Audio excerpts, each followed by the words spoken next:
Hello and welcome to the Wild Wild West podcast.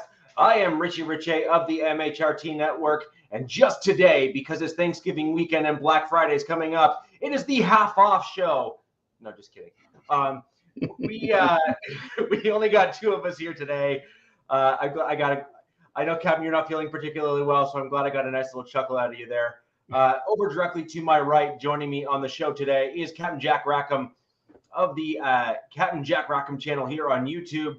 And for those of you who pay attention on most Sundays and Mondays and Thursdays where relevant, you often see him live on screen as he often gets captured on camera, front row in most games. Not this past weekend though. I was by the tunnel, and Hollywood and maybe Hollywood did, but I didn't get. I got some camera snaps, which were cool, but I don't think we got any TV time because my phone would have blown up.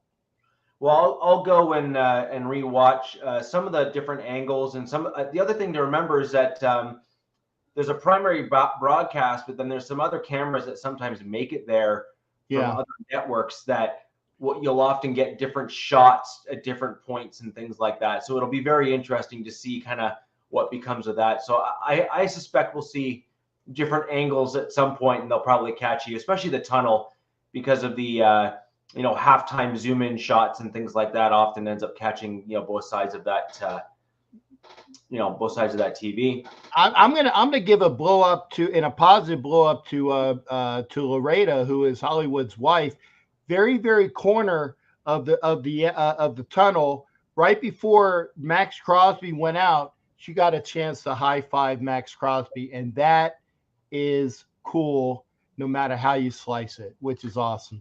I mean, as a fan, certainly as a super fan like you and Hollywood are, and others like Gorilla Rilla and others that are kind of in that group, if you will. Yeah. Violator would certainly be right up there with you guys as well. That's a highlight for you guys, given your fandom and how regularly you're at the game, right? So that's spectacular. It is. It's wonderful. Yeah. So. Quickly, let's dive into a few things. I do expect that due to the fact that we are in a lead into, the American Thanksgiving, that we're probably going to have quite a number of people that are traveling to see family and friends. And for those of you who don't know, I am Canadian, so my Thanksgiving is long gone, long past, and rear view mirror at this point. But for those of you who are joining us, and this is the majority of you from the great United States of America, happy Thanksgiving. I hope everything goes well for you, and you are able to enjoy the time with family and friends. Or if you don't want to enjoy it with family and friends, that it goes as well as it possibly can. So I hope all goes well down there, and we have a great Thanksgiving overall. Because I've always enjoyed my time when I'm down there for the U.S. Thanksgiving. It's the U.S. is easily my favorite country to go to on a regular basis. So and Canada's aight. I've been there once or twice. They aight. You don't want to live there. No offense, Rich. You don't want to live there, but it's nice to visit. You're right. I don't. I don't. I would. I was born here and all that good stuff, and I certainly have a fair amount of Canadian pride given my family's history with military service and law enforcement and those kind of big banner service kind of pieces. But this is not to go sidebar on you, but this is certainly not the country that my family have served, protected, and other things that's going on right now. And I know that from speaking to my uncles, they are certainly not pleased about where Canada's at right now, and we'll just leave it at that. So with regards to the NFL, Captain, let's dive right into things. As we always do on the show, we start off with the teams that won, and then work our way, down the line, so to speak. And what actually made this week really interesting, actually, is there was only one team in the AFC West that won. Yeah, and it was the one that everybody wouldn't normally, and that is present company included, didn't think would win. In fairness, I did basically say that it was effectively a coin toss. And I did. And you can go back and watch the film. It's live on the YouTube. And that's it. Watch the tape. Yeah, watch the film. And I'm going to go ahead and say that 21-20 is pretty much a freaking coin flip. Right? Like, I mean, it doesn't get any closer of a game than that. Like winning by a point or losing by a point, right? Yeah. So I really do think that my prediction was correct. And going right back to what my comments were last week on the Vikings, is the Broncos somehow again managed to end up with multiple turnovers. You just don't get that in most NFL games. You don't end up with 3 turnovers or more in 3 consecutive games. It just does not happen. And the Broncos have had that now in 3 games. And for those of us who are going to join us today, and those of us that are going to maybe come after the fact because you're enjoying time again with your family and friends, the Broncos have some serious concerns that they have not yet addressed, and we saw more of them in that Vikings game. The Broncos truly struggled to put the ball in the end zone, and in fact, the Broncos' first touchdown wasn't until the 4th quarter. That is not something that you're going to be shouting from the rooftops to say, look at me. And of those 3 turnovers, I think the stat was 3 turnovers for 6 points. I was gonna say, and I'm gonna play as dumb can be, okay? And that's not a smug line. We'll talk about smug lines later on. Yes, we will. I didn't watch a lick of the game because I was doing my post game show, and I had my shipmate on, the Bronco fan, who always pops in, great guy that he is, and he was the one who was telling me what the score was, right? But I didn't get a chance to watch it because I was doing my show.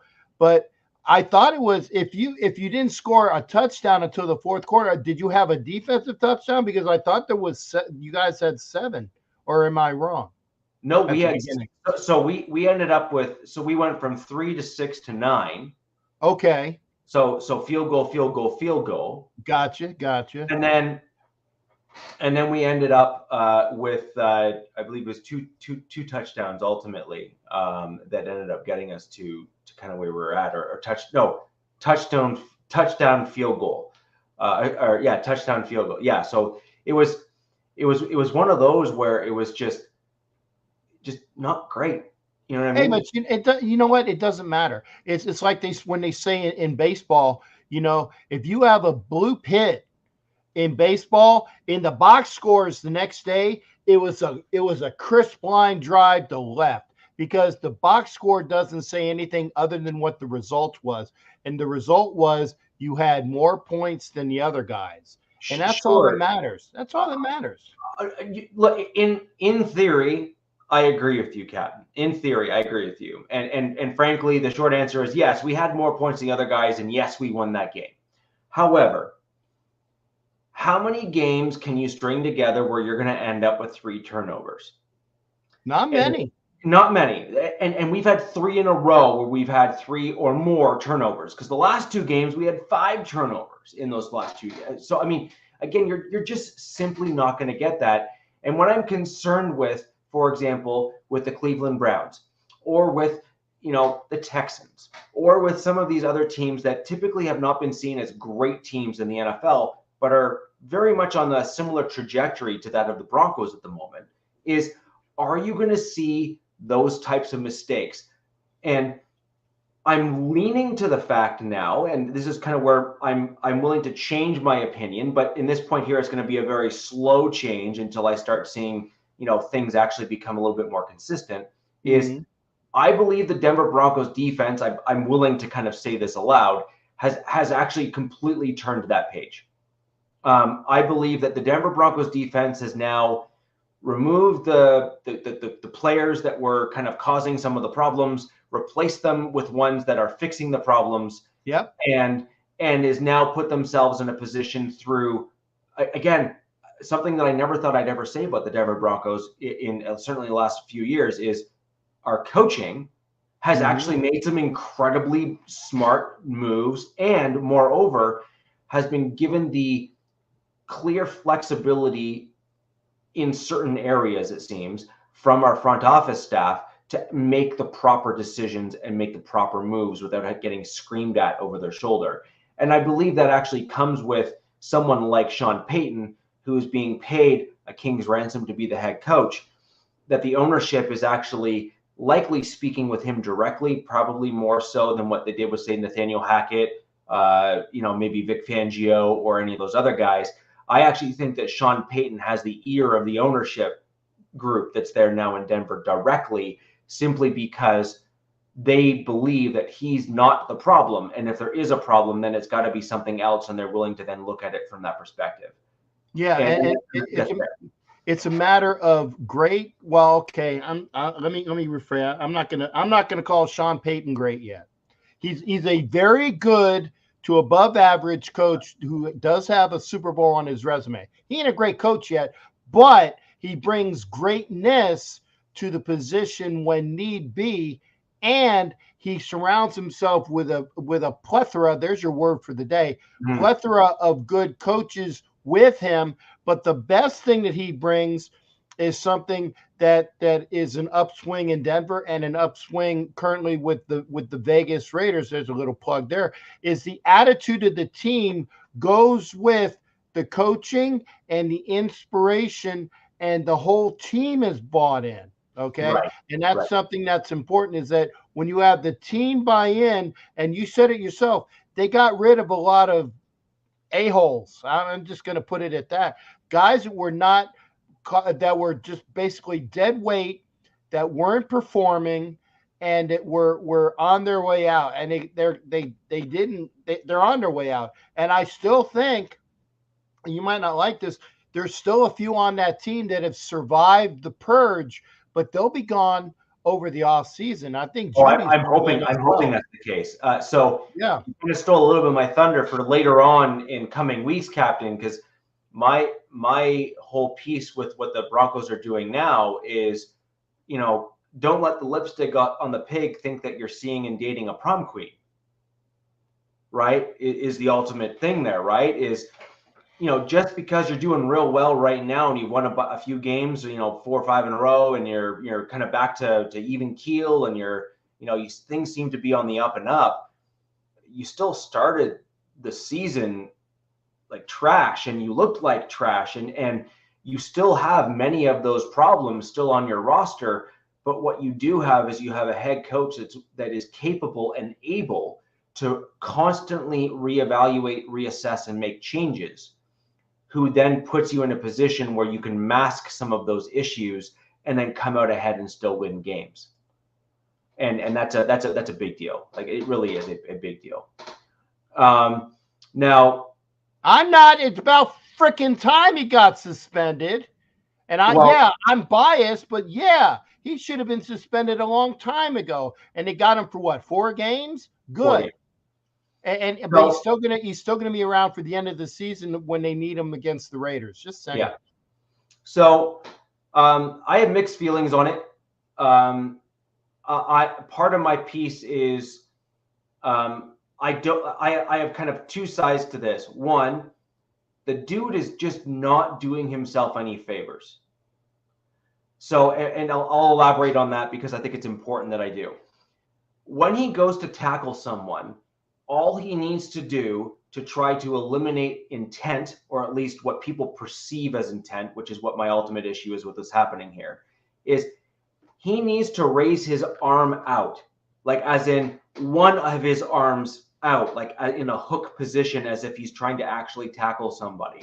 And he needs to actually do so with somewhat of a convincing manner when he's doing it. K-Jack's issue, and by the way, Justin Simmons has the exact same problem when he tackles. At some point, he's going to end up in the same position if he's not careful, right? because Simmons actually came out this past week and posted that I made the exact same tackle and I never got called for it. So why is K-Jack getting this call? Blah, blah, blah, blah, blah. Well, you know what, Simmons, shut the F up, because now you just put a mark on yourself. Right. And look, this wasn't me to try to like slam or slander Justin Simmons in any way, shape, or form. This is just simply putting the fact that if you don't put your arm out to at least give the illusion like you're trying to wrap the guy, or at least thinking of trying to wrap the guy as a tackle would be, then then you're basically coming in with your arms like a missile. And then even if your actual intent, which is what I believe Kareem Jackson's intent was, if I'm going to be perfectly honest, his intent was to do a body check tackle. His intent was to lead with his shoulder, and that's what he tried to do. You can see based on the angle of the play. He led with his shoulder in, but Dobbs leaned in and down right as he was going in for the tackle. So it then ended up being incidental, helmet to helmet. Yes, the helmets did hit. Was it intentional? I do not believe so, but K-Jack did nothing on tape or on film to try to lean one direction. And frankly, it's such an easy thing to do that he's really just not hurt. He's just basically hurting himself. He's not helping himself. Yep. Right. And so in this particular instance, do I believe what he did was intent? And did he lead with his helmet and try to spear him or something like that? No. So I think you just need to stop with that nonsense now. However, do I think Kareem Jackson and other safeties like Justin Simmons and like some of these other guys in the league that are doing kind of body check tackles where they're not putting their arms out, do I think they need to make changes to their game to do themselves favors? Yeah, 100%. Two things can be true. And I think the more that we can collectively have these sorts of discussions and be honest with one another and not just kind of belittle one guy because he's kind of been like the player du jour for the NFL to just slam and go after, I don't think that's fair either. And frankly, the Raiders have had plenty of guys on their roster that have been kind of the NFL's punching bags. And so if there is a team and a fan base that I would hope would kind of at least empathize a little bit with kind of those types of comments, it would certainly be the Raiders fan base. I will say I resemble that a little bit, but I also will say this is that we're not talking about Jack Tatum and George Atkinson anymore. Okay, Ronnie Lott, sure, Ronnie Lott did it as well. But if you look at the eras of what people are doing, that was the 70s, that was the 80s, even into the early 90s. You don't see a lot of the Raiders players doing that anymore. Why? Because they know, because based upon what they have on the side of the helmet, which is the pirate with the crossed swords, you're marked anyway. And they know by today's NFL standards, you're going to get zonked for it. Okay? You're going to get zonked for it. And they don't do it. In fact, I can't remember who it was that was saying that Charles Woodson and Ronnie Lott and was it Ray Lewis? No, do you know who it was? Do you know who it was? It was Tom Brady. There you go. I knew there was a reason why I missed. It was Tom Brady. You put the name out of your head, but the comment was so. I got the comment. But the comment was so good, you can't forget it because he's dead on. He's dead on. You can't do those things nowadays because you're gonna get zonked for it, and that's true. And yeah, I'm sure it was because of who the person was. But I know the comment was good. He was on Stephen A. Smith's show, and he had a bit of a softball there where. Stephen A. Smith made a comment about like the quality of play at the NFL now, et cetera, et cetera. And I'm not going to lie, as much as I dislike Tom Brady, generally speaking, because I find some of kind of the way he speaks is kind of too, gee golly, whatever kind of nonsense. Oh, I won't listen to him. That's probably another reason why I saw it in print. And if I would have seen it like live, I would have had the bucket ready to go. Yeah. But I have to give him credit because he was actually correct. And he said it without that, leave it to beaver tone that he normally has when he speaks. He was pretty blunt and pretty almost aggressive in the way he was saying it, which I have to give him some credit for. And then I actually saw Aaron Rodgers on Pat McAfee's show, who echoed actually quite a bit of what Tom Brady was saying. and actually elaborated on some of it. So I got to quickly go into that as well, just real quick. We're on this topic because it all fits together. Yep. And that is, so my comment for some of the folks that are saying, oh, he was dirty and targeting and blah, blah, blah, blah, blah, and all this other nonsense. It's like, okay, why did the Vikings use their quarterback as a running back? Because that's why that guy got hit that hard. That is stupid. So if the premise that we're operating in here is player safety and protecting the quarterback and not degrading the quality of the game and all that other kind of stuff, then don't use your quarterback as a running back on the play. Why? Because then he gets to get hit like a runner.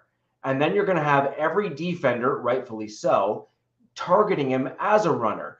And on top of that, you then have all these soft fans that have no idea what they're watching on the TV.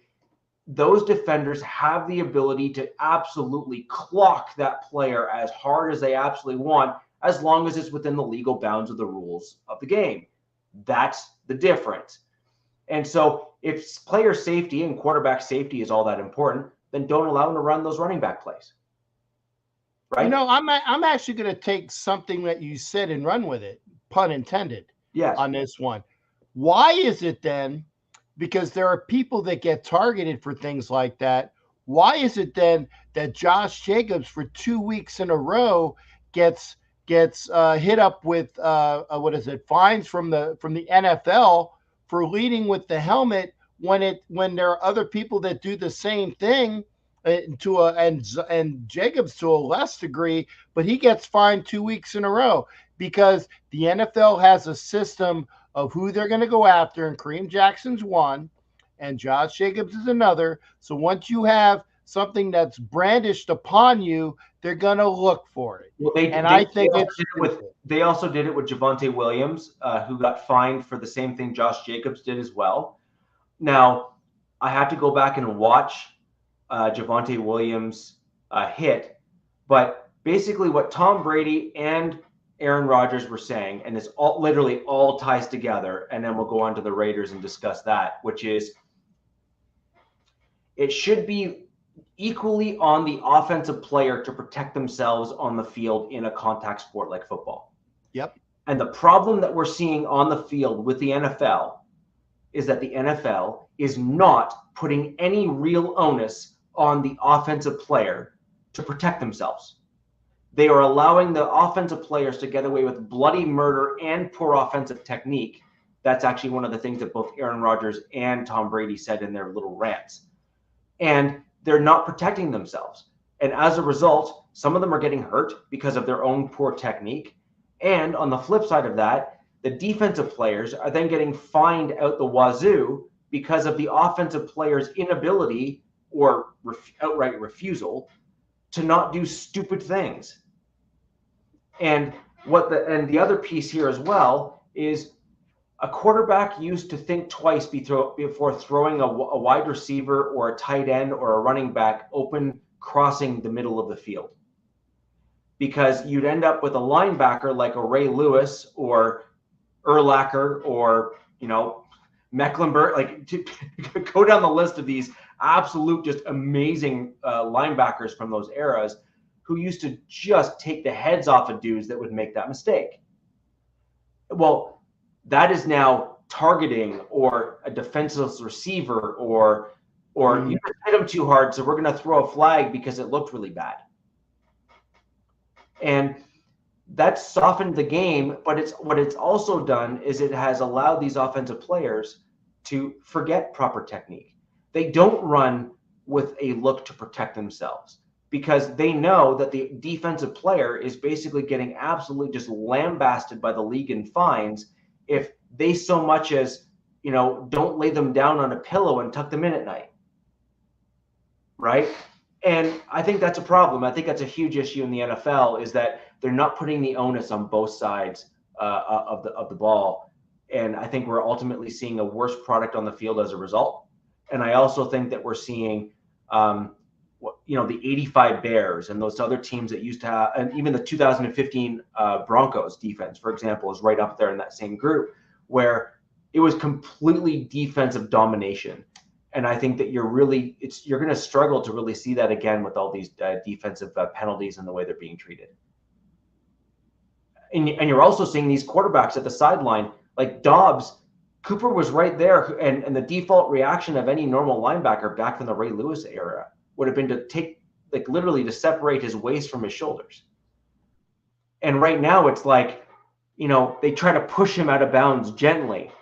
The only thing left waiting for the quarterback or the quarterback that they're pushing out of bounds is a nice soft pillow and a mattress. You know what I mean? It's ridiculous. And then what you ended up in that particular scenario is Dobbs then ran up for another 4 or 5 yards, and the announcers are saying, wow, what a wonderful play by Dobbs. Heads up play to not fall out of bounds. It's like, well, no. All the rules are against the defender to absolutely level the dude. So all you're seeing now is the byproduct of that, and you're not getting hit. And it's not right. But anyways, that's the unfortunate truth that's happening in the NFL today. And we're seeing quarterbacks, Mahomes is in the same position. We're seeing Dobbs obviously in that same position. They're just simply taking advantage of the rules that are in their favor rather than having an equal balanced playing field on both sides of the ball, which would ultimately put a better product on the field for the NFL. And no, I'm not advocating for helmet-to-helmet hits or spearing or any of the other kind of nonsense. I'm simply saying that a hard hit that is clean should still be very much allowed in the NFL, and unfortunately, it seems to be fined out of the NFL. I got you. I'm just not. I'm trying to coughing up a lung. I get it. Yeah. Yeah. So I'm trying not to. Let's keep the right one down because we need to hear your take on the Raiders game this past week. Okay, for hopefully I'll be able to do this in one take. Being over there in Miami, where everybody in Miami that was a Miami fan was just giving it to how the show, the track team was just going to lay it on the Raiders. Okay, and I told everybody that would listen. And yeah, no, hey, with all due respect, Richie, because you know what's coming next. I said, I can honestly say we're not going to have a 70 burger laid on us. And that was true. That was true. The Raiders defense, and yeah, Asylum, you might want to be ready because I might be tapping out pretty soon. One second.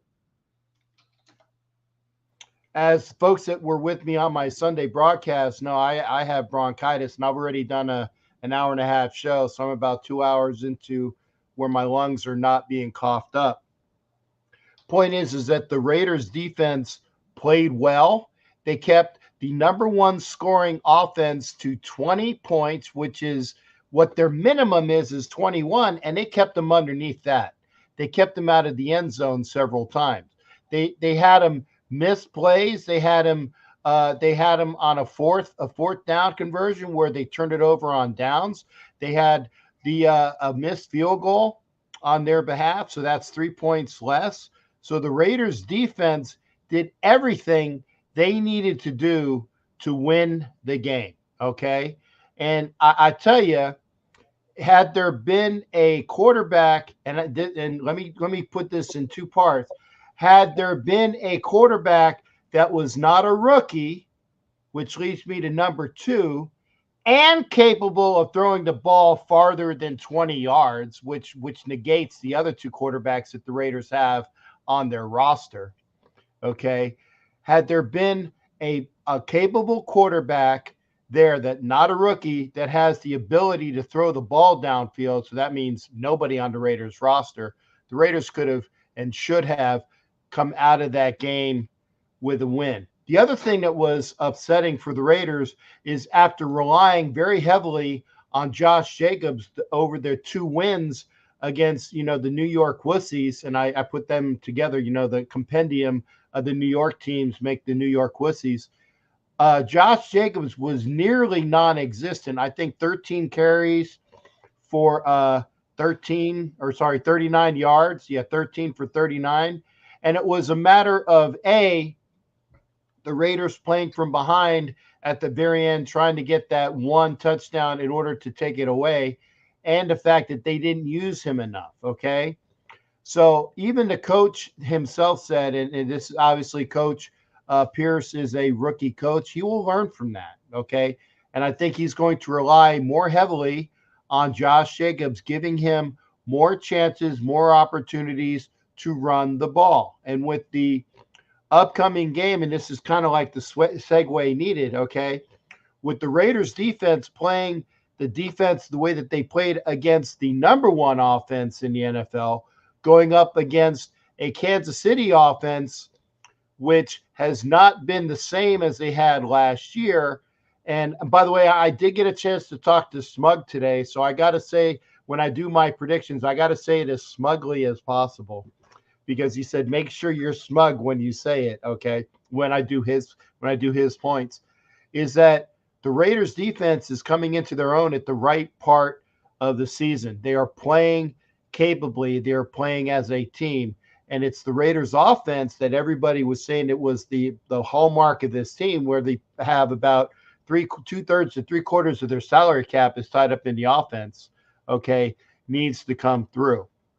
So if the Raiders defense can continue to play up to that realm, and the offense can rely more on the running game and actually use the tight end a little more effectively, which they showed a little bit of, okay, they can produce more points, keep it a lower scoring game like it was last week, get the points that would be needed in order to go through the rest of the season as a possible upstart, possible wild card. And I know that I'm not going to say the P word that ends with off, okay? And I'm not talking about, the old English joke, to pee off. Tell them to pee off, But the Raiders do have a team that is going to get better as the season progresses, and hopefully the ownership will allow it to come to fruition into the next season.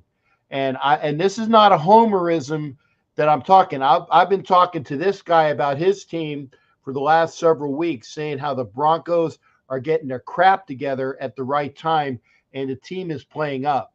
The Raiders are playing better as a team under Antonio Pierce. They got rid of a lot of the dead weight, just like they did in Denver, okay? And it's going to be a lot better next year as well. But getting back to this year, it's unfortunate a loss was in Miami, okay? But the team showed the intestinal fortitude where it took until 23 seconds left in the game for that game to be over, because they were down one score until that final interception by Aiden O'Connell on a double coverage with Ramsey coming in and grabbing that second pick. Ramsey's first pick was phenomenal. Even he said himself that he baited O'Connell into where he cut in across. I can't remember who the receiver was. Might have been Renfro, might have been Adams. He just cut across, baited him into throwing that pass. And Ramsey, being the Pro Bowler that he is, just dived and caught it. That was fantastic for him. And, the other pick that O'Connell had, it was a 4th down play. What else are you going to do? You're going to put the ball up, literally. And, he was being tackled, and he kind of like T-bowed it, pun intended on that one. He kind of T-bowed it where the linebacker, I think Jalen Phillips, got the interception. And so that was another one of his picks. But, yeah, it was Adams. Thanks there, Cy. But here's the thing, is that it was 4th down. The fact is that they tackled the guy, so it wasn't a pick six. So what else are you going to do? You got to put the ball in play, So he did what he did. But the Raiders went into Miami, got the respect of the Miami Dolphins and their team, and I think a little bit more of the NFL, seeing that the Raiders are a team to be reckoned with. They're not an easy out, and you wouldn't have been able to say that 3 weeks ago had a certain coach continued to just gut the heart out of this team. And I'm very glad to say this is the post McFired era, straight out of Compton, baby. Antonio Pierce is making that team relevant again. That's all I'm saying. Yeah. So with regards to Mr. Smug himself, he told me earlier, and he does apologize for not being able to be on the show. I can verify that because I got the records as well. He wanted to be here. And both actually opposing teams have both are guys from the other opposing teams in the division. We did make extensive efforts to try to get others on the show. All of our other contacts right now for the other teams are all doing other podcasts, or because it was such late notice, because we weren't sure about travel schedules, that they were otherwise also traveling. So we weren't able to get one of about a half dozen other guys that we were going to try and get on here. So we did make some efforts to have kind of an equal blend with the division today. But what were Alex's comments about the Chiefs' loss there to the Eagles? Well, I tell you what, I got a chance to actually watch and I don't watch Monday Night Football if the Raiders are not playing. And hey, Doc, thanks for coming in. But I wanted to watch this game. Okay, this game. Well, and yeah, I'm from Philly, and so and the Eagles, and I thank you for pronouncing it correctly, Richie. The Eagles are always going to be something that I'm going to watch, especially when they're playing Kansas City. So of course, I'm going to be rooting for the Eagles to beat the Kansas City Chiefs in their house. Okay, and yes, it's a Super Bowl rematch. It was a damn good game. It was a damn good game, and it came down to. I'm going to say it. Don't throw it to stone hands. Okay. If MVS Scantling catches the friggin' ball, Kansas City escapes, and I will say escapes with a win at home. Okay. But that's what you have on a Chiefs team that leads the league in drop passes. And that's one of the reasons why their offense is not as productive as it was last year. The Chiefs are winning games because of their defense this year. The offense is doing enough to win, but the defense is keeping them in games and actually winning them games this year, because you got guys back there, like the kid out of Purdue. I can't remember his name. That was the linebacker, defensive end, stand-up guy, outside backer, defensive end. Great draft pick. Their draft picks last year were remarkable. They had five. Yes. 5 of their draft picks. Karloff, thank you. Thank you. Karloftis, the guys they drafted last year, Karloftis and Pacheco, and go down the list. Okay. I think Sky and even the guy this year, Rice, the burner, is they are being productive in who they have coming in. They're not getting rid of it. They're just reloading.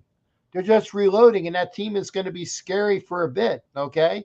So the Chiefs are winning as a team. Okay. Their defense and their offense are coming together, and they're doing it together. And if you have Scantling catch one pass, obviously the last pass would be the most important pass.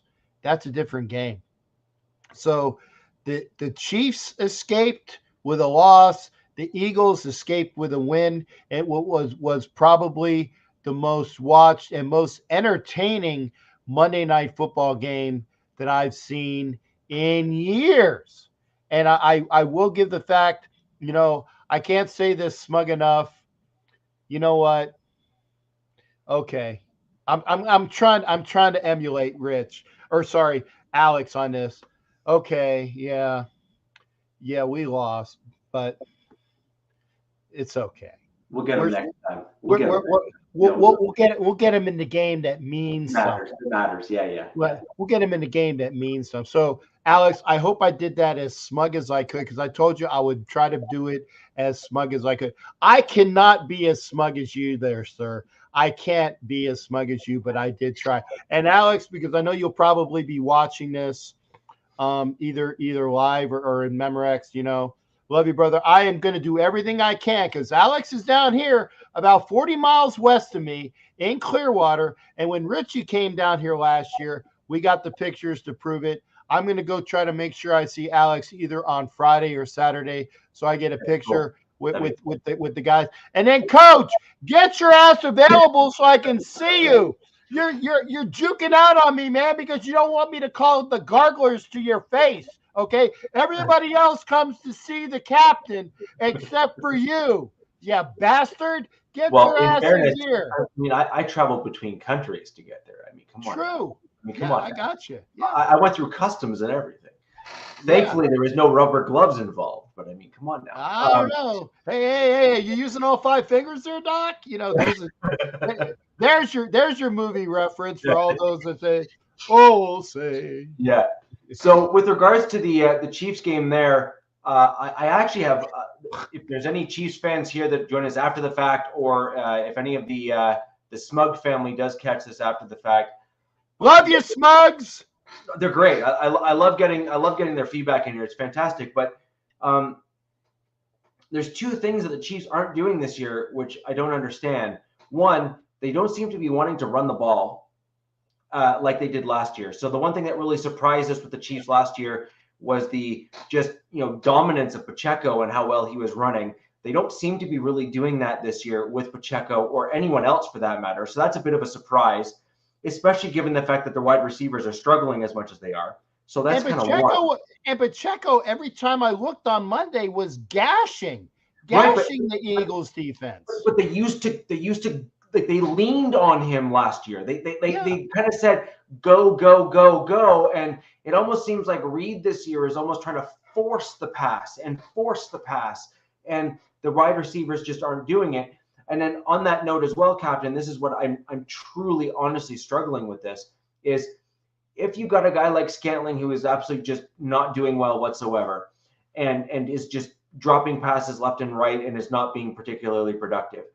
And if you have maybe another guy in the back end of the roster and the wide receiver room who is also perhaps not being productive, pun intended there, the butt end of the wide receiver room, if you will. Yeah, there you go. Then why not start looking at guys on other teams' practice squads that you think would be appropriate or fitting for a guy like Mahomes, who you think that he might be able to maybe groom over the coming year or two that would potentially fit a need and kind of fill that room out with better bodies for your quarterback. Mahomes is your guy one way or another. So your quarterback is locked in and you're not moving on from him at all. So why not just churn that bottom end of the wide receiver room and start seeing if you can get a guy to stick? Because all roads are pointing to the playoffs. So start getting these guys in there to build rapport with Mahomes so that they can actually start doing things when it matters. Actually, I think they did that when they grabbed McCole Hardman back because they know what an asset he can be, and they're getting him more involved in the offense. They saw that he was available. They got him back from the Jets. It was a good fit there. That's not what I'm referring to, though. He's a shoe. I get it, but they're figuring out that they're giving Tony, when he's available, they're giving him more opportunities to touch the ball, and what the operative word is when he's available and not on the friggin' binnacle list. That's a Navy term for being out in unavailable because you're hurt. Okay. Yeah. So if Tony gets more involved, if Sky Moore can get more involved, then the rookie Rice can be more involved. You got a lot of money tied up in Scantling. I don't know what his contract looks like, but that's one guy I would get rid of in the offseason, if not sooner. I'm even looking at that just from a practical perspective, which is to say that pick a guy in that roster, maybe Sky or one of the guys in that kind of lower rung in your roster in the wide receiver room, or even look to the defensive side of the ball or like the tight end room or whatever that are not being productive for you in terms of on field, and get rid of them and just bring in kind of a rolling kind of group of wide receivers and just say, do they fit? Does Mahomes click with them? Do they fit that role in the roster that we're missing, et cetera, et cetera, et cetera? And, at the end of the day, what do you have to lose? Because right now it ain't working. You're dropping passes left and right, and you can only rely on your defense in so many games to bring you back. At some point, it will come back and bite you. It came back and bit them against the Eagles a little bit in that regard, where they dropped the pass and lost the game. And at some point, as you get deeper and deeper and better into the season and start rolling into the playoffs, you're basically dealing with the creme de la creme, and it's going to come back and actually hurt you, in my opinion. So that's that there. With that in mind, speaking of Coach and the LA Chargers, we're gonna Garglers, get it right. The LA Garglers. I got to throw that in on you there. I got to do it at least once. Just can't do it. I'm not gonna lie. So with regards to Coach's team, and in honor of Coach, he has put together a video for us to ensure that we get our information about his Chargers team, and he has informed me that he's combined both. So we're going to hear both his take on Week 11 and a look ahead to Week 12, back to back there. And when we come back from Coach speaking about his team, we'll get all of your takes on it. DZ, I hope you're still here. Curious as to your takes on Coach, as well as everyone else coming to us from the Chargers fan base. And with that in mind, we're going to throw over to Coach.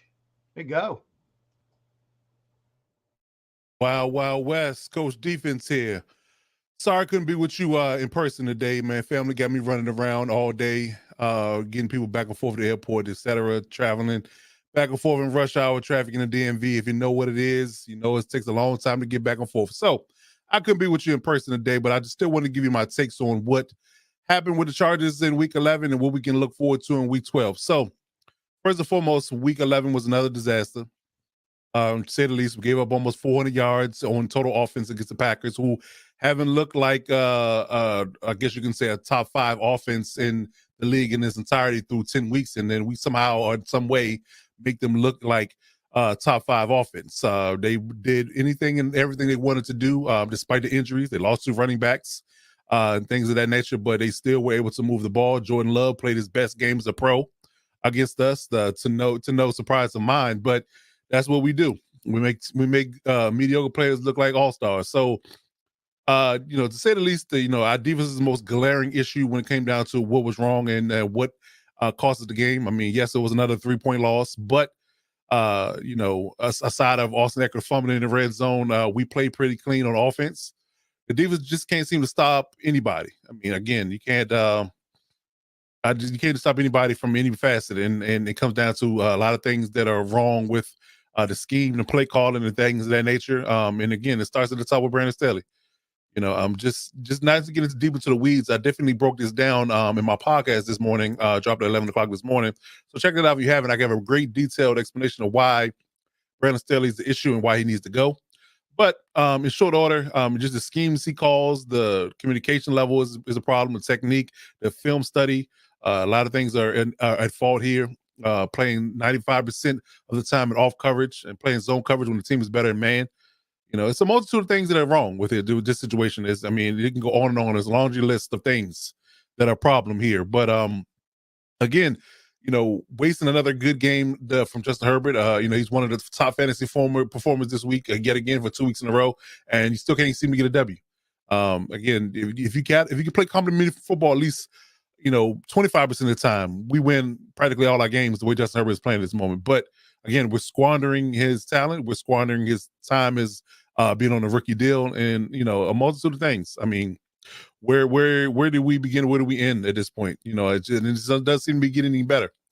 I just can't seem to wrap my mind around how people can be so stuck in their ways that they don't feel like they need to change. And that's indicative of his press conference. He took no accountability of the reason why they lost the game, and it's clearly on the defensive side of the ball. Again, almost 400 yards in offense. They gave up almost 1,000 yards in 2 games between the Lions and the Packers games. It's a travesty. It's really a travesty, and you have to put blame where blame lies. And he doubled down on the idea that he's going to continue to call plays and not going to give up the reins. It's not looking good going forward. It really isn't. It really isn't. At this point, I don't expect much. I would really much rather go into the rest of the season in active tank mode, and get a high draft pick and try to turn things around in the offseason. But right now, where the current regime is lined up, I'm just sad to say, and I feel bad for Justin Herbert the way he's playing. Like I said, it's Pro Bowl level, but he's getting no support. He's really getting no support. I mean, it's not much more you can do. You know, when you get into the weeds of the game, I do believe that the sun played a factor in certain regards. When we were on one side of the field, the sun was beaming in the receiver's eyes. Keenan Allen dropped a pass. He couldn't even see, hit him right in the chest, but he didn't see it coming because the sun was completely blinding him. And even the commentators made reference to this idea that there was an issue with him not seeing the ball and being blinded by the sun, so he couldn't see the pass coming. Because Justin Herbert got his back to it, but he's right in Keenan Allen's face and he couldn't see it, so he dropped a clear touchdown pass. That, and coupled with the idea of Austin Eckler fumbling, was definitely an issue for us getting points, and could have maybe ultimately turned the tide and won the game despite the defense playing bad. The pass rush being delayed, Clem Mack seemed the only person that's getting home any stretch, and if they start to focus on him, unless Tuli or somebody else can kind of generate pressure, we have been struggling there. Joey Bosa went out with an injury. He's done for these 4 weeks, most likely headed to the IR. Again, it's just spiraling out of control at this point, and again, he's just trying to hold on and hope that nothing else goes wrong. But overall, man, I just don't like the way the defense is playing. I don't like the alignments. I don't like the schemes. I don't like the communication on defense. People are out of place. One person thinks they're doing one thing, another person thinks they're doing another. Missed tackles at this point. It's an issue. It's a mess. It really is a mess. Again, you're squandering a really good offense, and despite the fact that we are scoring points, we can't seem to get any stops. And if you want to be in a winning football team, not even a championship or playoff team, just a winning football team, you have to play complimentary football and got to get stops at some point. I mean, did we even force any level of punting in this matchup? I don't believe. And that's yet again another issue. I think we forced one punt. Looks like one punt throughout the entirety of the game. So it's rough sledding, man. It's rough sledding. I'm sorry. 4 punts throughout the game. 4 punts. We punted 3 times. They punted 4. But again, if you can't get stops when you need to, playing off coverage and giving up easy yards on first and second down, and them having the second and third and short, it's a long day. It's a long day. And again, I can't see why Brandon Staley doesn't see that as being an issue, but I just really feel like he's stuck in his ways. He's stuck in his ways, and he just don't want to change. He's handcuffed by analytics, and he won't let it go. He won't let it go. So we'll see how things go going forward. Now, coming down to the Ravens game, I think it's going to be complete and utter rough time for the Chargers. Let me say it that way. I'm gonna be nice about it. It'll be a complete and utter rough time. I mean, we're looking at the team that's leading the league in sacks, the top 3 defense in the league. I think they're 3 at current moment. They're top 3 in total defense. So that's going to be a struggle for us to move the ball. I think we had a better shot at moving the ball against the Lions and the Packers than we're going to have against the Ravens. So that's going to be an issue. We're all playing at home. But again, the Ravens have a top 5 offense and top 5 defense. So again, corralling Lamar and that is stopping that run game when they're number 1 in the running the ball as well. That's another issue that we're completely utterly porous at. So they're going to probably most likely run the ball down our throat and stop us and key spots on defense. It's going to be a rough time for us to get points, and I don't know how many points we're going to give up, but the way the offense is humming, it might be a long day for the Chargers, man. I'm going to be honest. I think it's going to be another loss for us. And again, I just think that should be another indictment on Brandon Staley's lack of preparedness and the fact that he just can't seem to get this defense in line in the 2.5 years he's been here. So I think it's another loss for us when it comes down to playing the Ravens, and we'll just lick our wounds and get ready for the week after that. But again, it's just rough sledding. It's rough sledding, and I just hope that the Ravens take it easy on us. Keep it playing. That's my takes, man. I don't want to hold up to the podcast too much, but I appreciate everybody that's listening and supporting the channel thus far. And like I said, check out my videos. We got my podcast and Lightning Fast podcast. It's all live now. They went live at 11 a.m. and 5 p.m. this evening. So check that out on replay. We did a little pre-recorded session this week because I'm not available today, as you can see. But hopefully we'll be back next week at normal times on each show, and I'll see y'all next week. Peace.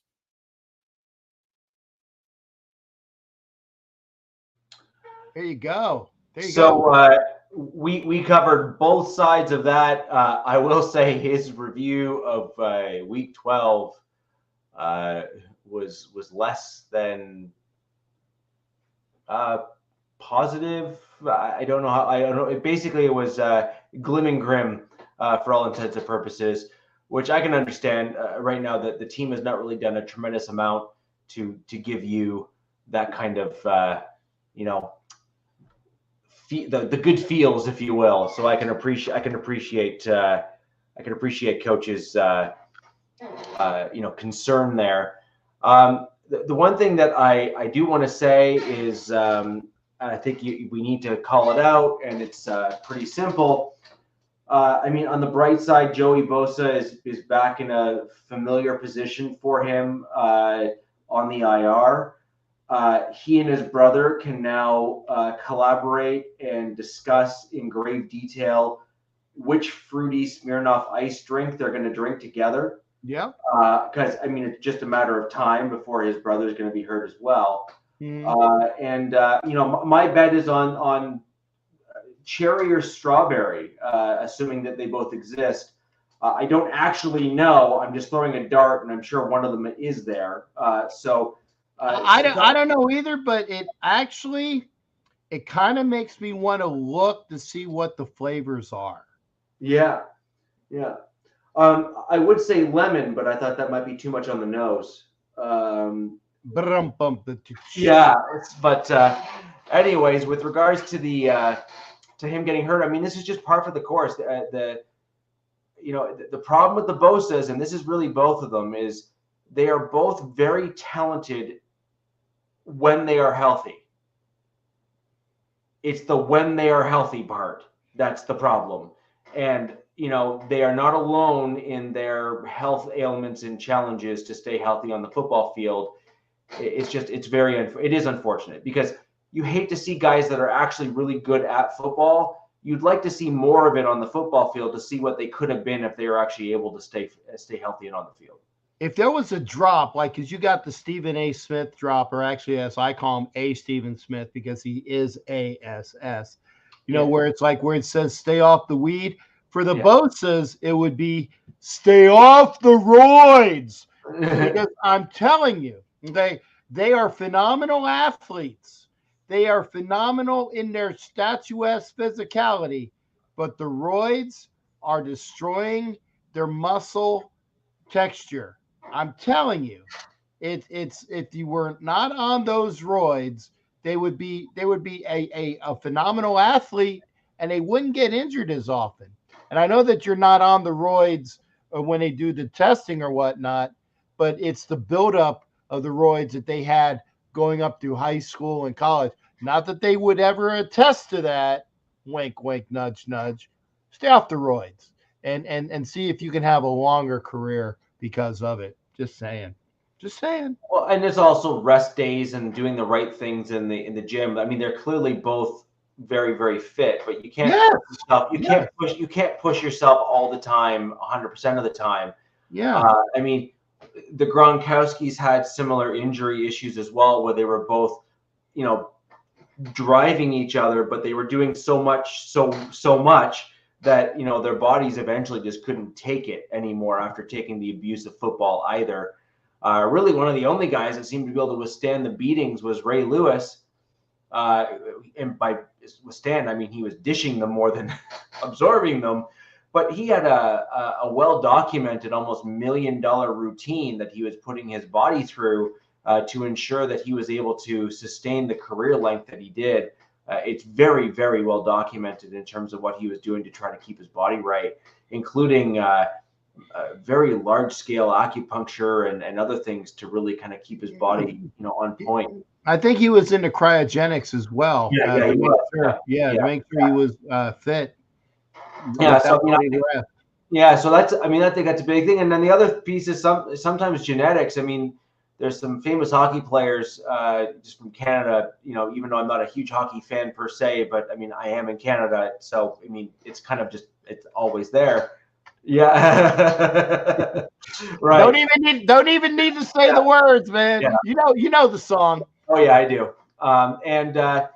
There's the Lindrosses from hockey, for example, come to mind when it comes to phenomenal athletes, arguably some of the best hockey players to ever put on skates, really, and their bodies just were incapable of absorbing contact. Yeah, their genetics just were not in a spot where they could do it. And we see some football players in that regard as well, where they just get concussions and they get knocked out. And, it's unfortunate, but, them's the deals. Not everyone's cut out to be in the top 1% of 1%. and you eventually start falling off as a result. And some of these guys have always been the best athlete wherever they've gone, and it takes until they get to the NFL where all of a sudden it's you start breaking down. Yeah, they just can't do it anymore, and they're no longer the fastest guy on the field given their height, weight, and size.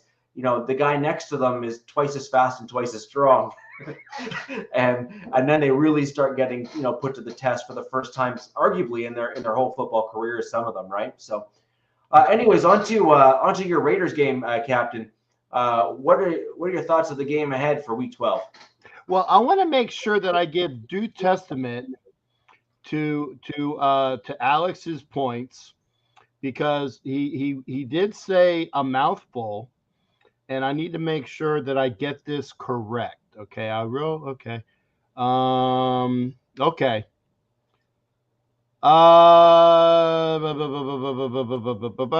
Okay. And this is a quote, a direct quote. I truly do believe this will be a teeth and nail game, tooth and nail, nail biter game, brother. Raiders are getting hot at the right time, and the Chief offense continues to shoot themselves in the foot. However, he did say I needed to make sure I said it in the most smug way possible. So I didn't do it its justice. And these are direct quotes. Do it in the most smug way possible. I can, the Raiders are getting hot at the right time. It's right. And the Chiefs offense continues to shoot themselves in the foot. That's true. But as smugness will go, I agree with Alex. And I am on record. If you watch the NFL Nation live show, which is on today because of Thanksgiving tomorrow, and this is not a sexy pick. It's not a biased pick. It's not a biased pick. But based on the way the Raiders are playing right now, and based on the way that Coach Pierce has that locker room positive, and the fact that the Chiefs do continue to shoot themselves in the foot, Travis Swifty, and I said that correctly, Travis Swifty has his balls in the air, pun intended, more often than not, thinking about that. I don't think she's all that in a biscuit, but that's just me. I know his last girlfriend was more hot. Okay. I think that the Raiders are going to play a hell of a game.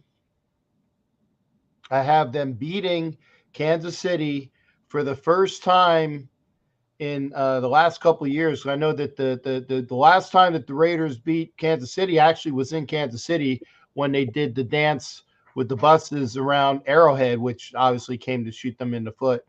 The Chiefs have embarrassed the Raiders the last several times that they played.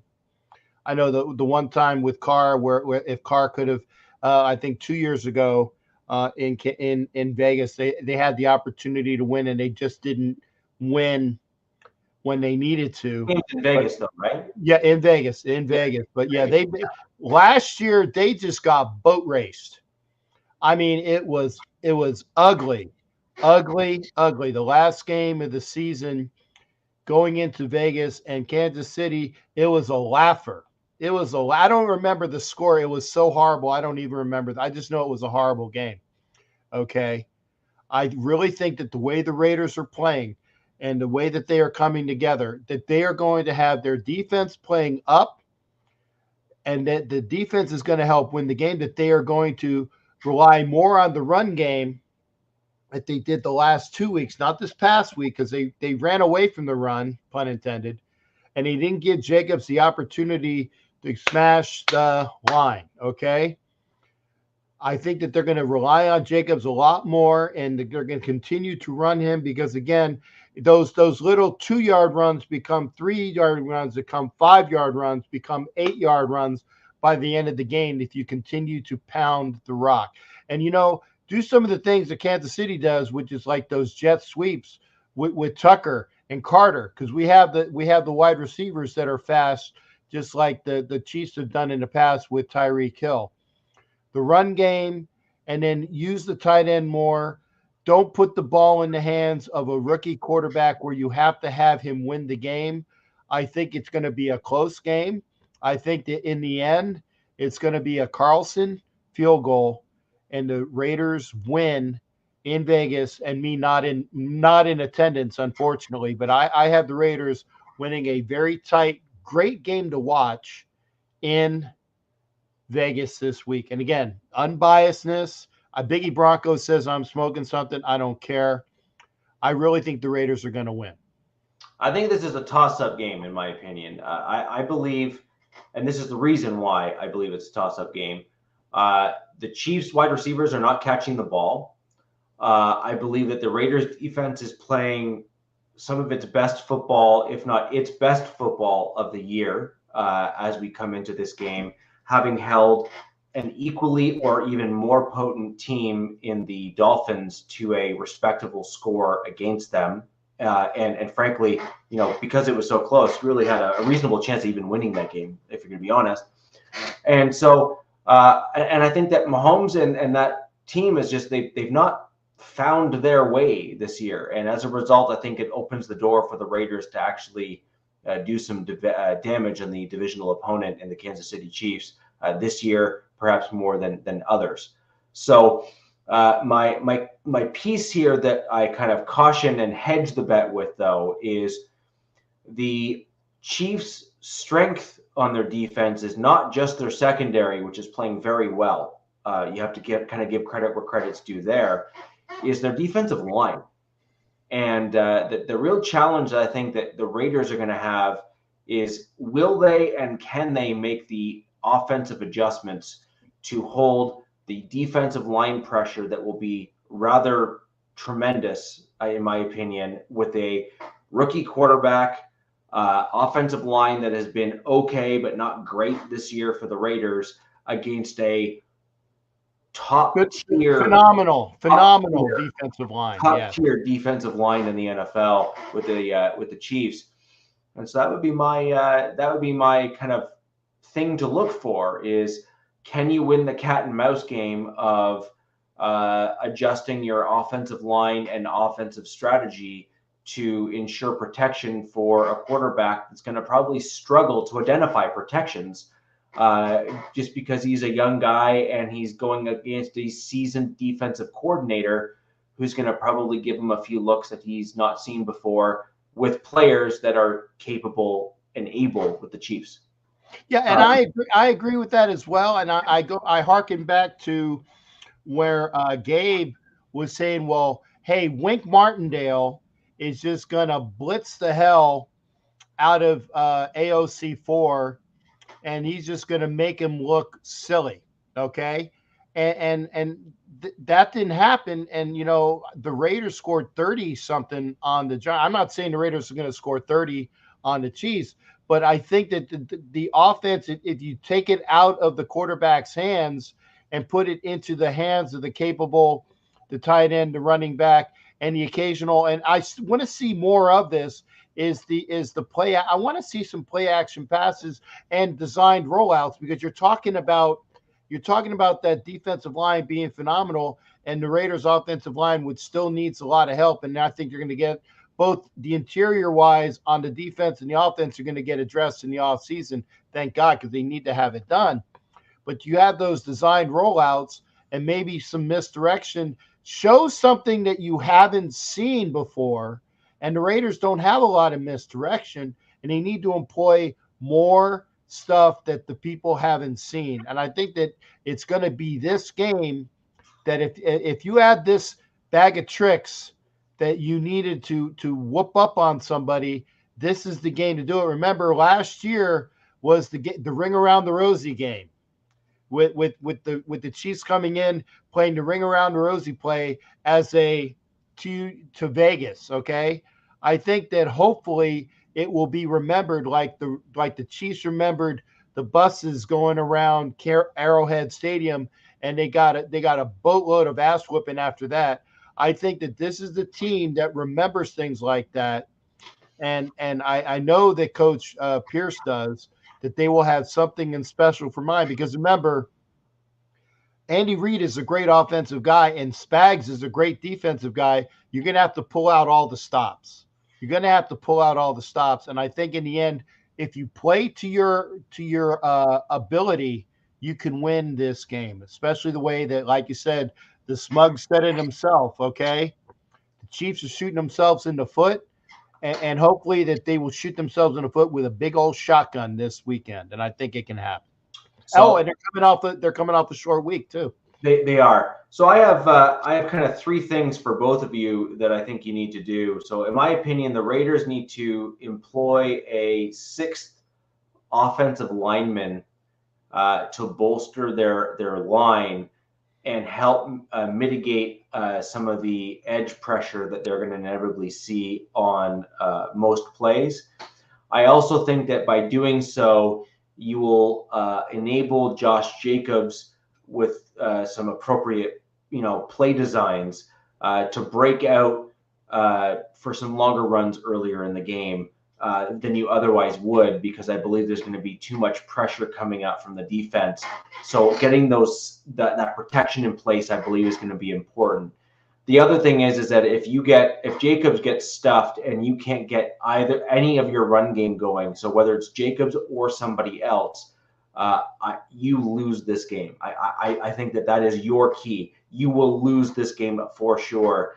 And lastly, you really need your defensive backs and linebackers to step up the way that they have in these past few games. And you need at least one or two turnovers on Mahomes, who has actually been more prone this year than almost any other in his career to either throw interceptions, poor passes, or a combination of having his wide receivers just not catch the ball and then cough it up to the other team as a result. So I think those three things for the Raiders will ultimately, potentially at least, enable you to win.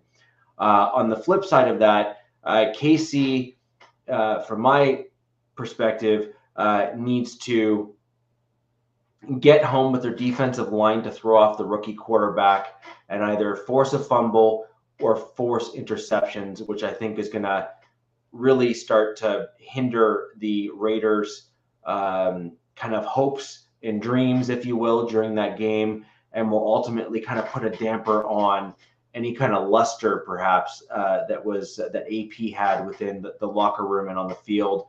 And I think you'll just start kind of you know what I mean? You'll just kind of get that kind of meh, behavior and attitude as a result. I actually disagree with that. I think that that attitude is going to continue to a crescendo because he has the locker room. That locker room was so split and fractured under McFired that they are together as we're going to get this done one way or the other, and this is the team to do it. And if you're not on board, you won't be here next year. Whether AP survives that, because remember, Bisaccia didn't, remains to be seen. But I really think that this locker room is all in on the kid from Compton. I really think so. Just like the Broncos locker room has gotten it together with Peyton, I think that the locker room is very much together for Antonio Pierce. I'm not saying they're not. My point here, though, is they are all kind of in a bit of a la-la land a little bit as a result of winning 2 games, and then they've obviously lost 1, and coming back and having a bit of a momentum and then having it some taken back. I think, like the Broncos, the Raiders can't get ahead of themselves. And that's my point, is that you were still not doing particularly well at the beginning of the season. Your new head coach that's in place right now is certainly putting you in a much better position and is certainly doing a better job of doing what a head coach ought do. That's not even an argument. The point, though, is that when another team guts you in such a way that you basically feel that there is no hope, I don't care how much behind your head coach you are, the spirit of the team kind of leaves the team when there is no hope on the field, and that happens in almost any sport, regardless of which one it is. I'm not saying that they lose hope on the season. I'm saying that they kind of lose hope within the game, and then you start seeing certain things not take place that otherwise would have if they were winning. On the flip side, I think if they actually come out and start winning and owning certain plays and keep the Chiefs' defensive line at bay and start putting points on the board, I actually think you also see the opposite effect there as well. That's the point. And so there's that. And I think from the Chiefs' perspective, you need a legitimate, healthy dose of Pacheco, because your wide receivers have not done well by you. And I think that the Raiders do have some vulnerabilities when it comes to the run. I think that you can, with a good offensive line, what the Chiefs do have, you can start breaking out runs. You can start, exposing and weakening and kind of grinding away and getting those yards. And then I think that will also open up your wide receivers in some of the mid and deep routes down the field to enable you to put them in a spot where they're not going to have contested catches, because right now those wide receivers are barely catching the ball when they're not contested, let alone contested catches. So I think that you need to kind of put them in a position to make that work out well. And I also think that by running the ball, you kind of open up some routes for Kelsey that you otherwise wouldn't have, because you're going to force those safeties in the box to kind of get a little bit more crowded if you want to actually stop that run. So those are kind of the things that I think that you need to look forward to for the Chiefs. Yeah, but I'm going to agree with Asylum, okay? When have we been gutted? I mean, granted, okay, we played 3 games. We played 3 games under Antonio Pierce, okay? But when actually this season, the only time that we've gotten really just butt whooped was in Buffalo, week 2. Every other game has been close. We were close with the Lions, and had things been different, it would have been better. Okay, Chicago was ugly, but it still wasn't a butt whipping. Okay, so I don't see. Like I said, if you can say if you're going to gut the Raiders, then yeah, that locker room will take a very deep hit down. And I'm saying if the Chiefs gut us, then I can see that. But I don't see that happening. I really don't. And again, I'm not smoking anything. I just said the way that the philosophy is with the players playing for each other and for the coach, just like you saw under the Bisaccia regime, I don't think, even if they lose, I don't think it's going to be a gut-wrenching, pun intended, loss. No, the only way that you're going to end up with a gut punch as a loss here is if you basically have total dominance on the defensive line side of the ball from the Chiefs. Because you're going to basically end up with tackles for loss in the run game. And then the Chiefs you have to give credit where credit's due, a very good kind of safety and cornerback group on that team, generally speaking. And so throwing the ball is not going to be easy either. And when you end up with pressure in the backfield like that and a rookie quarterback as a combination, you're going to likely end up with a few picks as a result of that, because the quarterback's going to be forced to make decisions that he wouldn't otherwise make. And he's still learning the ebbs and flows and the speed of an NFL game without being under duress with that amount.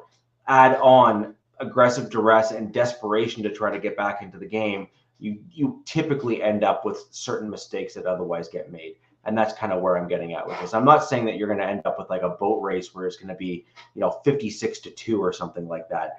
I'm saying that you're likely going to end up with a close score. I'm saying it's going to be a close score. I think Carlson wins at the end. But where it becomes demoralizing for one team versus the other is if you just can't get anything going, and it kind of just becomes more of a grind slugfest. But you still feel that you can't do it because there's no navigable path for you to actually, dominate or even get something in one section of the game. So, for example, the Raiders' jumping board or springboard for using the right words, I believe would be a run game. I believe if you can get your run game going with Josh Jacobs, you can then start controlling the clock and you can start controlling the pace. And then you can start forcing the Chiefs to play to your strengths as opposed to you having to try to manipulate their strengths to work for you. I think that running the ball puts you guys in a better position, in my opinion. And Josh Jacobs is that guy. And if you can get that guy going, I think it puts you in a much better spot. So, I mean, I have this game basically being a for a 5-point game, I think it kind of gets to be a bit of a yo-yo kind of near the end where one team jumps ahead and then the other team kind of kicks a field goal to jump ahead or scores a touchdown to kind of jump back ahead. And I actually have this game, to be honest, assuming that, things don't go to hand, I think this is likely going to be a game somewhere in the 21-17 kind of ballpark in terms of a score, something along those lines. Yeah, I agree. It's gonna just like the Jets game. It's gonna be lower scoring. I think that it's gonna be okay. I'm not even gonna quantify that response. I think it's gonna be a low scoring game within 3, with the Raiders winning in the end. And again, that's not. Yeah, I mean, I think ultimately, I believe Kansas City probably still wins this, but it's like a 3 to 5 point game because of like one last play at the end kind of thing. And in my opinion, that if it comes down to the one last play at the end, I don't think that's to the Raiders' favor. I think that what plays to the Raiders' strength here is if they can control the game and they basically hold KC to say a field goal, and then KC tries to pull like an onside kick or something like that sort of thing, as I think is what plays to the Raiders' strength in order to win this game, in my opinion, for this game. And then I think that you're then able to adjust for your second game against the Chiefs and perhaps come back with a different outcome one way or another. I seem to maybe I forgot, but who was the number one offense in the AFC up until this past week, and how many points did they score at home? Yeah. Okay. Yeah. I'll just leave it at that. Yeah. I'll just leave it at that. Fair enough. So with regards to that, that's kind of where I think that game's going to land. And the other thing that, Biggie, the one thing I will say is we have to remember these are divisional opponents. And, I mean, the Broncos were quite literally dog water at the beginning of the season. And we still held the Chiefs to a super, super tight score based on a defense that was not looking great. And we still did not – we didn't allow that game to get out of hand. And we have to give credit to the Raiders in the fact that they're in a similar position to where the Broncos were when we first played the Chiefs, is the Raiders are also on that upswing right now. And their defense is certainly at a much better position than our defense was when we first played the Chiefs the first go around. And then we obviously ended up beating the Chiefs the second go around because our team had actually turned that corner, or at least started to turn that corner in that Chiefs game. And then we ended up with momentum after that. And that brings us to where we are now. So with that in mind, that's Chiefs, Chargers, and Raiders. And I'm going to now dive into the Denver Broncos to finish off the show for our upcoming game against the Cleveland Browns. I'm looking at Cleveland's stats when they eked out or screeched out a victory over the Steelers. Some very, very, very interesting stats that came from that game, which I believe is going to really be an issue for the Denver Broncos. One, I've said it before, and I'll say it again. Whether or not you're talking the Steelers, the Ravens, the Browns, or the Lions, any of those types of teams from that kind of neck of the woods in the United States there, they all field football teams that are big, mean, angry, and they love to run the ball because it gets cold there and they need to out of necessity. And they all kind of play very similar style football. The Browns have an excellent offensive line, which I think is going to continue to be a challenge for the Broncos, or be more of a challenge this week than it has been weeks past to get pressure. So we're going to have to overcome that hurdle, in my opinion. And on top of that, the Browns had 96 rushing yards against the Steelers, which are typically a very good defensive team. And I believe that the Broncos D-line has proven to be somewhat susceptible to the run this year. And against a better offensive line, I suspect that that'll be highlighted more so than it has been in weeks past. That being said, there are other things that are leaning in the Broncos' favor in this game. Backup quarterback. The Browns team is kind of in a bit of turmoil a little bit. So there's some things that are kind of feeding into our potential ability to win this game. I see this game almost exactly the same way as I did against the Vikings. I think this is going to be one of those games where it's going to be a walk-off field goal wins it, or a boneheaded interception loses it kind of thing in terms of a game.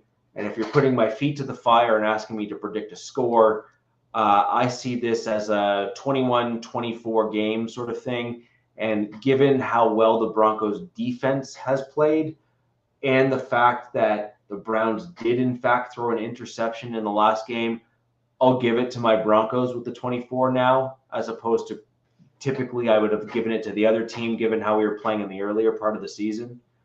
But I do think this is going to be one of those coin flip games that we're going to see again for my Denver Broncos. And I would not be shocked if the Browns win by 3, for example, in this game, because I think this is again one of those close ones.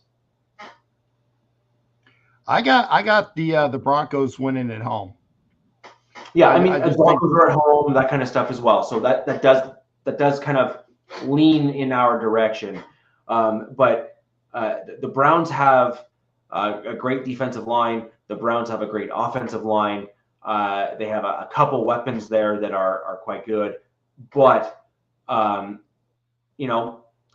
think the Broncos have some things that are just going really well, and I think we have some playmakers that are stepping up. Cortland Sutton, we have a couple Williams, who's starting to kind of run the ball pretty well. P. Ryan, for example, has some knowledge of those types of teams and how to run against them and what to do against them. So he will have some knowledge that will be able to be transferred over. And so I do think that we have a reasonable shot of actually winning this game 24-21. But I do think it's going to be another close one. It's going to be something like that. It's going to turn into some kind of a close slugfest. So it could be 24-21. I could also be convinced that this won't hit 20 on either side of the ball with the Broncos' struggles between the 20s. I could be convinced, and I wouldn't be shocked if this turns out to be kind of one of those like 15-13 or 17-14 games as well, just because of the way that the defenses and the struggles that Broncos have had moving the ball between the 20s. I saw, like I said, the Broncos have had the luck of the Irish with the last couple games with the I guess I didn't see the 12 men on the field, which gave you the extra kick in Buffalo. I was told that there was an iffy type of play which aided and assisted the Broncos. And when again, I didn't watch any of your games, so I can't be called a homer or somebody that is an anti-Bronco guy. But there were people who were saying that they got this to assist them. I think that they are just good enough, especially with Watson out for the season. Although DTR is a very good quarterback, yeah. I still say the Broncos win a close game, but I think the Broncos win at home with the team that they have. Yeah, like I said, I'm leaning more towards a Broncos win here than I am not, which is why I'm willing to give the nod to my Broncos of winning by 3. But I still just feel that the Browns have certain strengths in certain key areas that we have seen the Broncos struggle with in previous games, which is why it stays that close.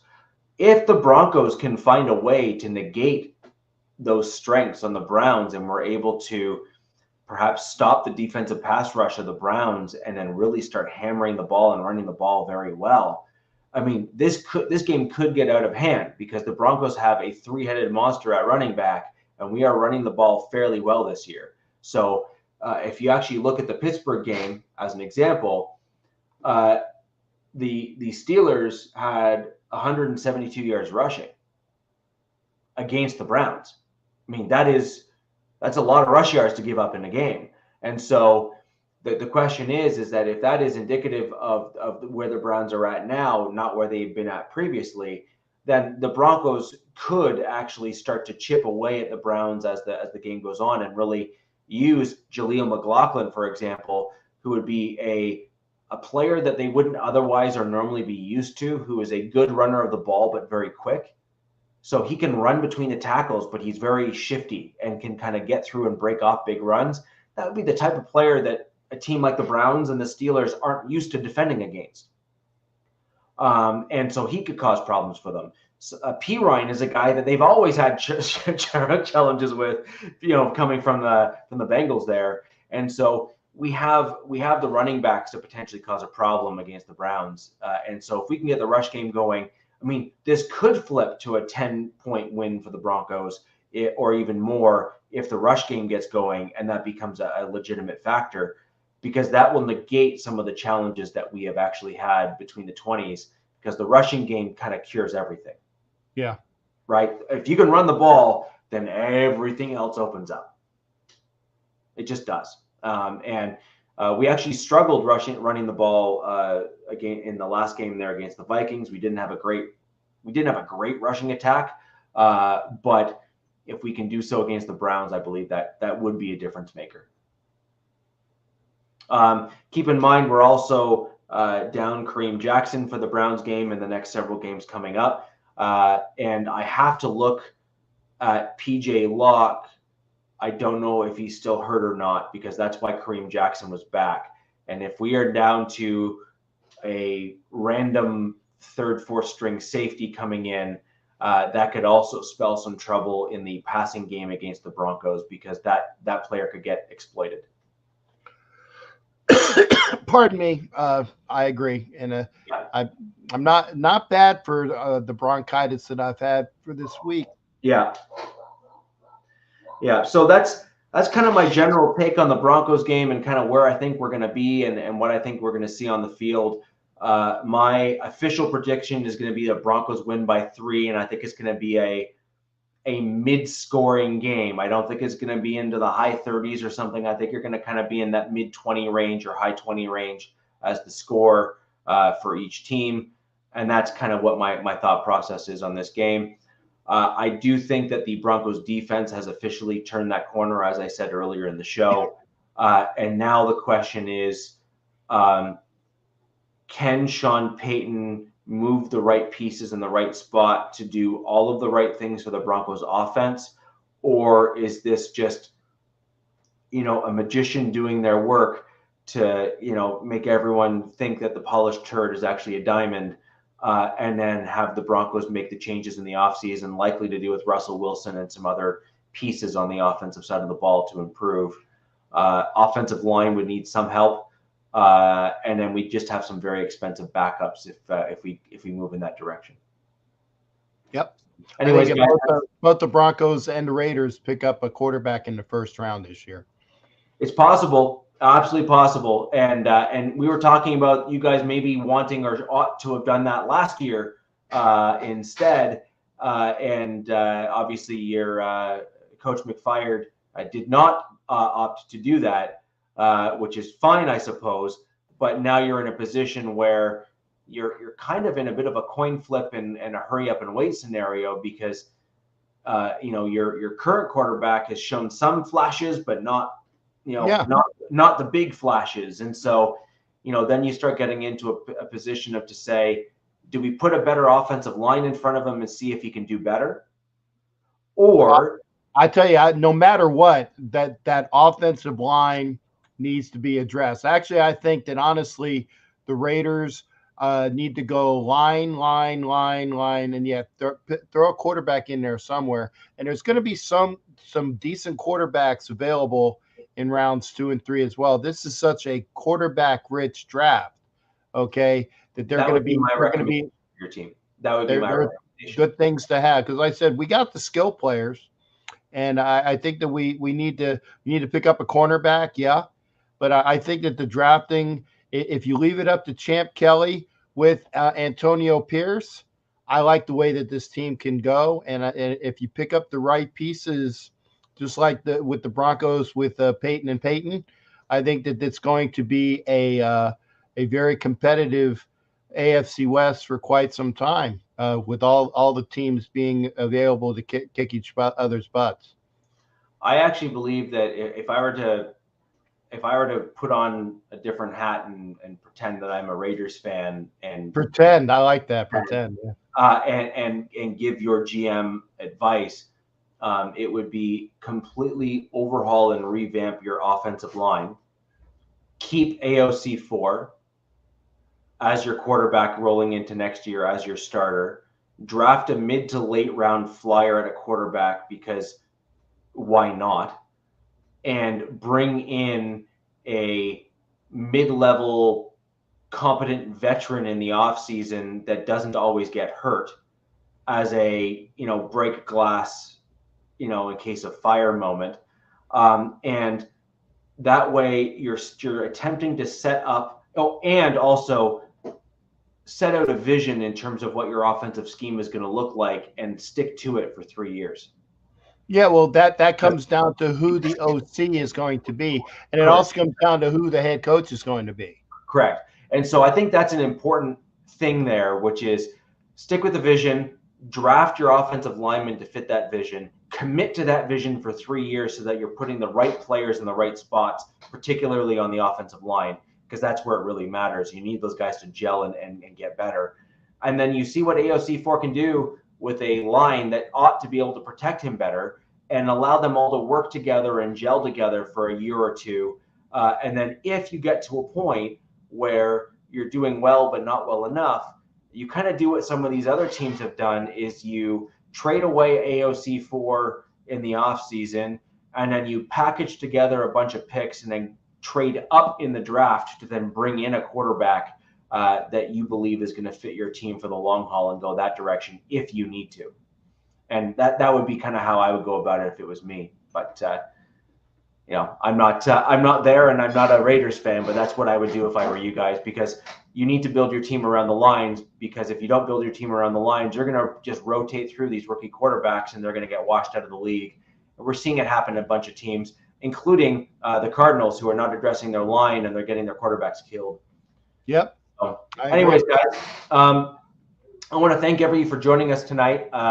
We have one SIP captain and 2 other gentlemen that were unable to get here because of Thanksgiving fast approaching. I want to thank all of you for joining us live, as I know that you are all likely preparing for Thanksgiving dinner there with your respective families and areas. And we will be back next week with a recap of everything we just spoke about and how right or wrong we were for our predictions for Week 12. And if you guys have questions for us at any given moment during the week or during the show next week, drop them in the chat.